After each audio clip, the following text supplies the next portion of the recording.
Turns out, the lifespan hack hidden in your cells. Right now, inside your cells, there's a master control switch deciding which proteins get made and which ones don't. And scientists just figured out how to flip it in a way that makes animals live significantly longer. We're not talking about 10% longer, we're talking about 20, 30, sometimes even 50% more time on Earth. The catch? It works by making your cells think they're starving. So here's the question. If we can trick your body into living decades longer, should we? Getting old is actually a cascade of failures. Your mitochondria, those tiny power plants in every cell, start generating more garbage and less energy. Your proteins start misfolding. Your cells get stressed. And one of the first things that goes wrong is how your body decides which proteins to build. It's like a factory manager who stops caring about quality and just tries to make everything at maximum speed. Eventually, that factory falls apart. For decades, scientists knew that 2 interventions could somehow reverse this. Strict calorie restriction, eating way less food than normal, and something called cold-induced longevity, which is exactly what it sounds like. Freeze yourself regularly, live longer. Both of these work. Both are miserable, and both seemed to trigger the same molecular trick. They slowed down global protein production, but somehow made the cell smarter about which proteins to actually build. The real question was, could you get the benefit without the suffering? This work comes from an elite team spread across 6 institutions. We're talking the Scripps Research Institute, Rutgers, University of Oregon, the Buck Institute, places where longevity science actually happens. The lead researchers were Wu, Wang, and their collaborators. They published this in June of 2026 in the Journal of Gerontology. And what they set out to do was methodical and clever. Find the actual molecules that mediate this trick, then see if you could bottle them. Here's how they did it. They knew that the calorie restriction and cold exposure responses relied on something called the 4-EBP pathway, a molecular system that controls translation, which is basically the process of reading your genetic code and building proteins. This pathway reads the instruction manual differently depending on how complicated the front part of the mRNA is. That front part is called the 5' UTR. Short front section, the protein gets made easily. Long front section, it's harder to make. During calorie restriction, this system shifts. It stops making most proteins easily, but it still makes the ones with short front sections. Think of it like a bouncer who decides he's tired and is only letting in people with a simple ID.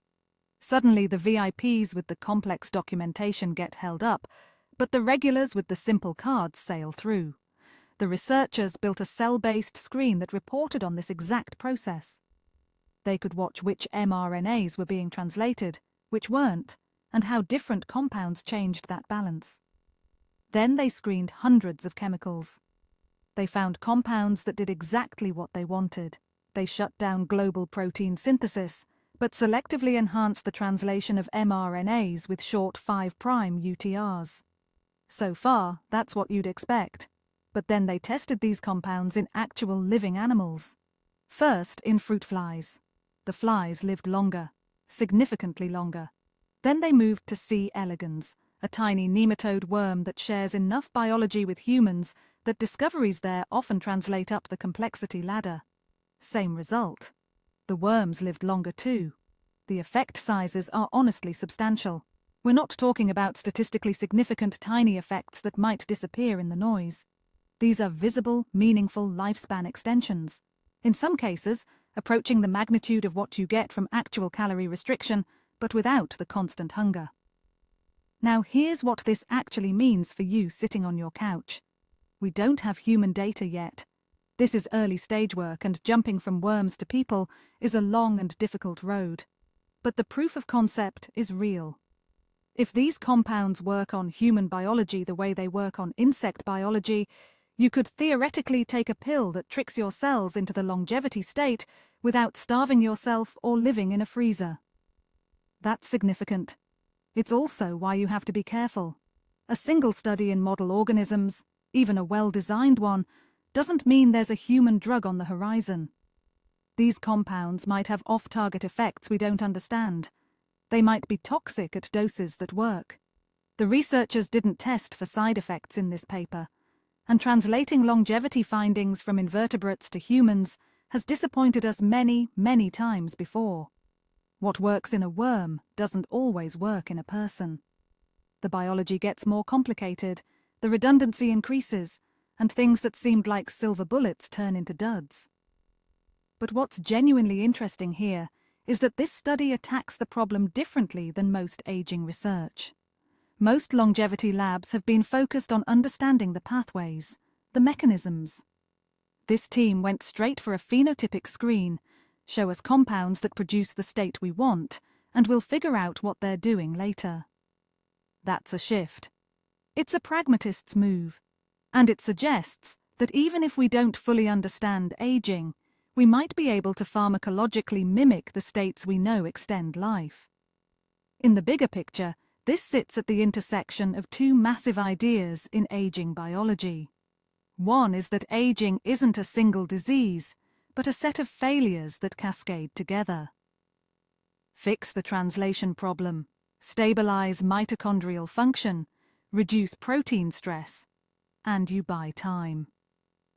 The other idea is that the body has these longevity programs built in, probably evolved for survival during famines or harsh winters, and we've just been too crude in activating them. You had to actually starve. Now maybe you don't. The unsolved question this raises is the one nobody's really tackled yet. If we can trigger longevity programs pharmacologically, how long can we actually extend life in humans? Are we talking 5 years? 20 years? Is there a ceiling, or does the body have deeper reserves we haven't accessed? That's the question that will define the next decade of aging research. Here's the really mind-bending part. Your cells already know how to live longer. They've already got the programs. We've just been waiting for the key to unlock them. So, when you inevitably see headlines about this study claiming we've found the fountain of youth, remember that we're still in the early chapters. But we're reading from the right book. Turns out, scientists have been busy, and they're not done yet.